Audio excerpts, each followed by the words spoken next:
Hey,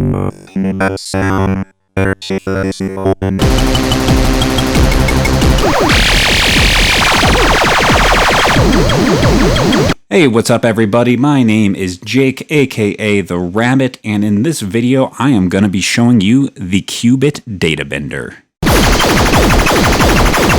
Alright, so in this video I'm going to break it up into two parts here. The first part I'm going to be putting just a simple looping vocal piece into the Data Bender because I think that's a little easier to understand what it's actually doing. Something about sound that articulates the openness. And in the second half of this video, I'm going to jam out and hook it up to the Mantis Iteritas here and get real crazy because that's where I think the real power is when you put really complex, awesome things through it.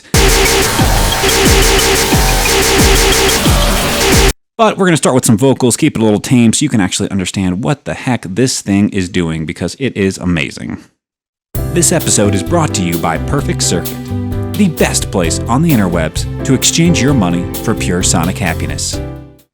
Alright, so let's start off with what the Data Bender is basically, this is an effects module at the most basic core, and basically what it is it's emulating the malfunctions of audio equipment. So you have everything from malfunctioning tape systems, vinyl players, software glitches, computer glitches, all sorts of kind of like levels of distortion in here as well. And basically like this is audio circuits breaking down and you have control over all of it.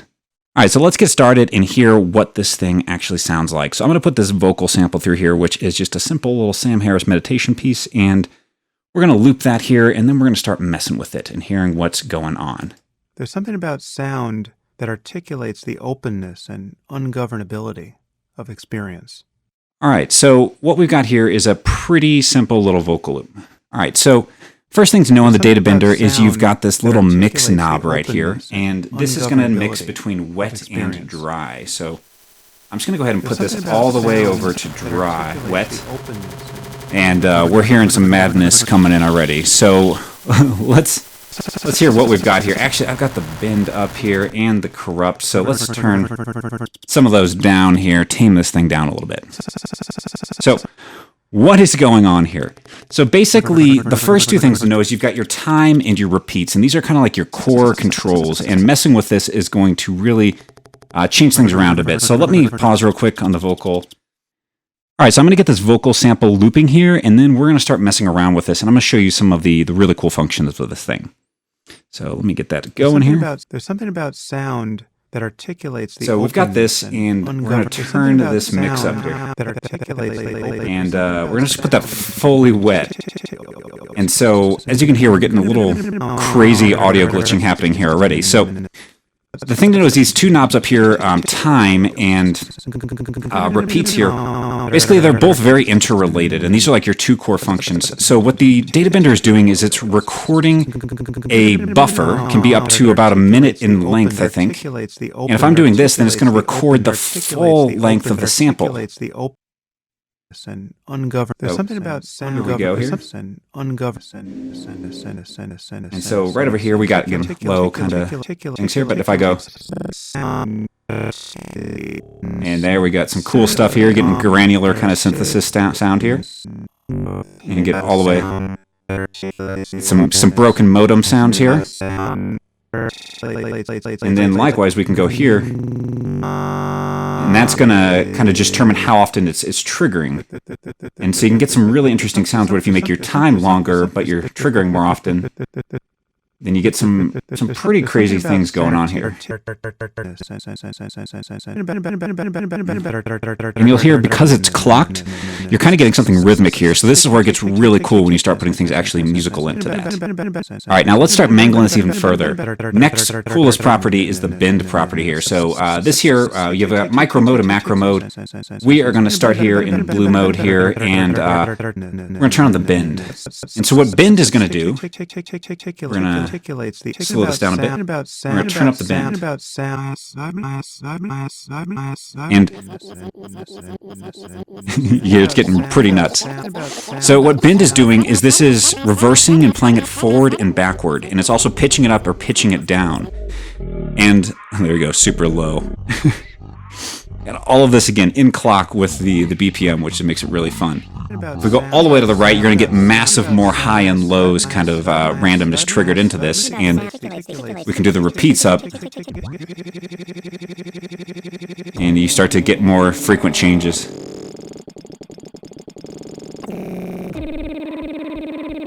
And it gets pretty nuts here.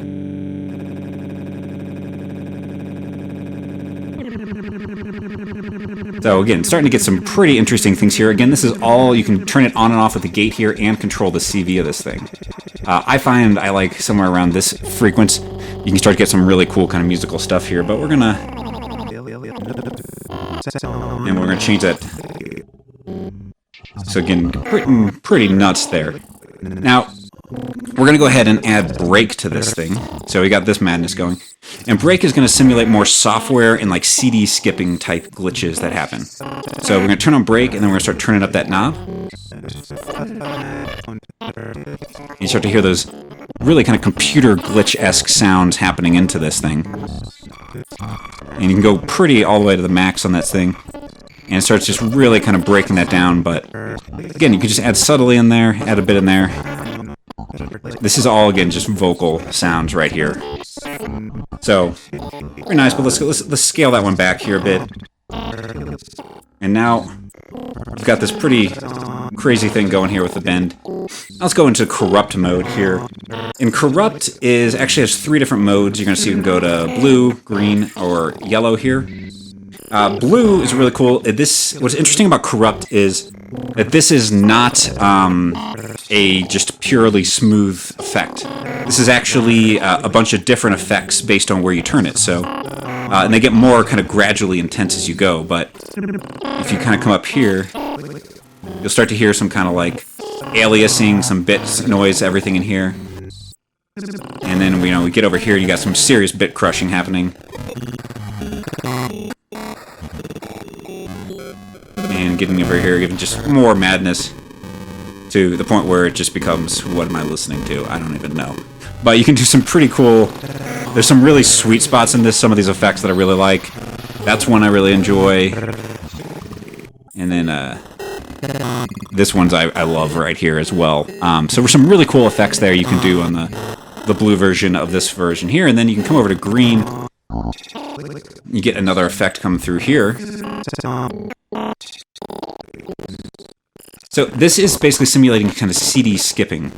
And so the further you go, the more like heavily it's kind of skipping or audio dropouts happening. So it's kind of like radio failure, static almost coming through. So it's one can definitely do some interesting stuff. I find to be a little less musical, but definitely a cool, interesting effect regardless that you can kind of add to the mix as well and just really break some audio there. Next one, yellow, I love, is kind of like it's kind of like a distortion, bit crushing type thing going on, and so this one is a smoother effect.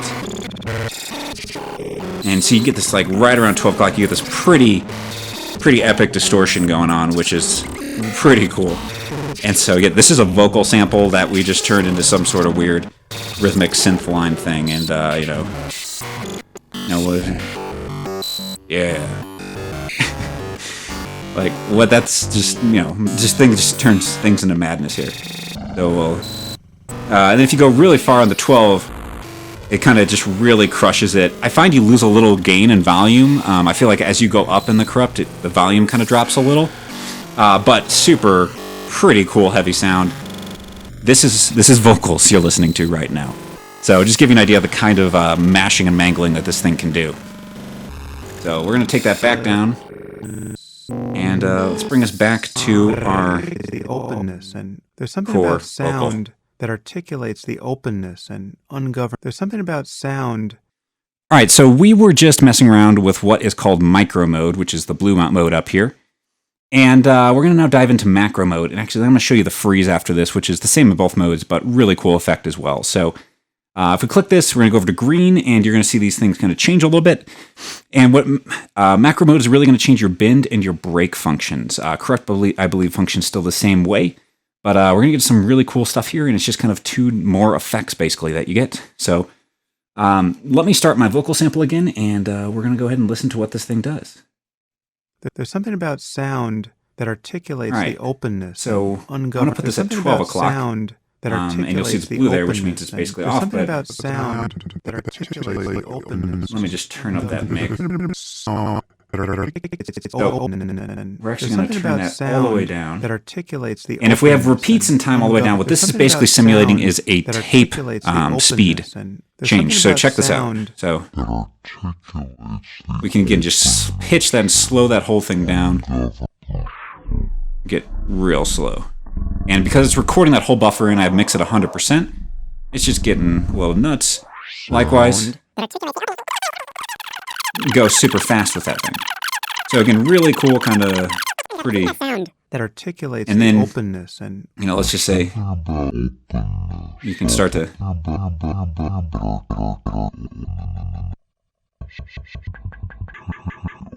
So again, you can just like make something totally kind of different out of this.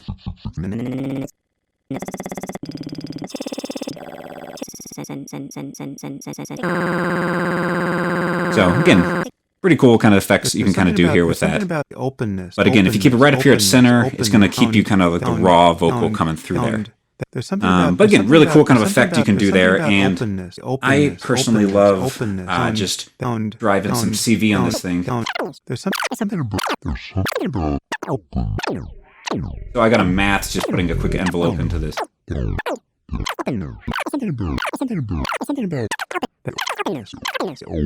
So again, CV seeing that thing, and you can do some pretty cool sounds and effects with that. So we're going to pull that out. And now let's head over to the break mode on this. So break, we're going to kind of go through this, and break is basically going to kind of simulate CD or like audio dropout.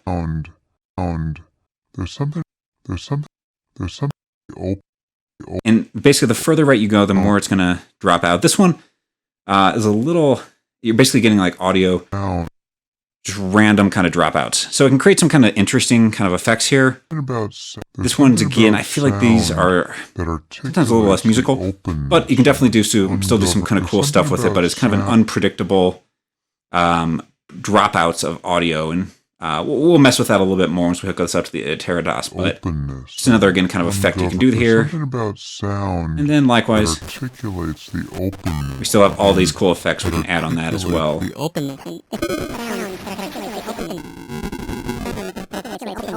And some really cool stuff here. So there's something about sound that articulates the openness. That is basically the data bender's kind of core functions, except for one I still got to show you, which is freeze. All right, so what freeze is doing on this thing is actually really cool. So there's two things. First of all, you can just click freeze and turn it on and off. And you can also kind of turn this thing on and off with a gate here. If you hold shift and then you click on it, you can make it so it latches. So it holds on and holds off. Now what freeze is going to do is two things here. One is it's going to stop any new audio being recorded into the buffer. So you're basically going to just keep repeating that exact same buffer. So if you're playing a bunch of new stuff, then it's going to just kind of create this like repetitive thing over and over again, and it won't basically take in any new audio signal. The other really cool function of freeze is what it's going to do is if you have mix anywhere on here, it immediately throws your mix to 100. And so basically, you can do some really cool stuff where you can kind of rhythmically kind of play this thing and basically start to just like turn on the freeze on like, the third or the fourth beat or something like that, and kind of just create some really cool effects with it. So let me just kind of demonstrate that real quick, and then we're going to dive in and start making some pretty crazy music with this thing. That articulateness and about sound. So again, we're freezing the buffer. There's nothing new being recorded in, and we're also kind of just mashing all of our effects up here, and all of that is still totally functionable here. About sound. And everything's still happening here. And something about sound that articulates openness. There's something. So again, really cool thing. We'll mess around with that a bit more as we jam out here, but let's stop doing this boring vocal and let's make some music. All right, so I have showed you the basic functions of the data bender, and now I'm going to jam out with the Mantis Iteritas and the data bender. And other than drums, which are going to be on a totally separate channel, that is all you're going to be hearing. It's just the Mantis Iteritas into the data bender, and that is it. So I'm going to start off with a simple little drum beat. Then I'm going to pull in the Mantis totally dry signal and with the mix all the way down, and then I'm going to start bringing up the mix and mess around with it and enjoy.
Well, ladies and gentlemen, as you can see it, that is the data bender. Pretty crazy. You can definitely get into some really cool grooves with this. Love clocking this thing to your mix, and then all your kind of changes and everything starts happening there. Right there musically in your tempo, and if you just get that repeat in time set just right, you can get all sorts of different kind of weird patterns going on, and you can just crumble and break your audio there, and probably one of the most fun effects units I've ever seen. I would say if you are new to modular, let's say you're wanting to dabble your toes, say you're a guitarist or a DJ wanting to get like a little great external effects unit, I think this module is a great example of the kind of thing you can get in modular that would be honestly really hard to get anywhere else. I just don't think you'd get that same effect on a computer plugin or all the crazy abilities you can do on this. And so I think this is just a great example of like Eurorack and modular synths at their best in just terms of like crazy effects you can do with it and the kind of stuff you get. So highly recommend picking one up from none other than Perfect Circuit, the best place on the interwebs to exchange your money for sonic happiness. Check them out today at perfectcircuit.com.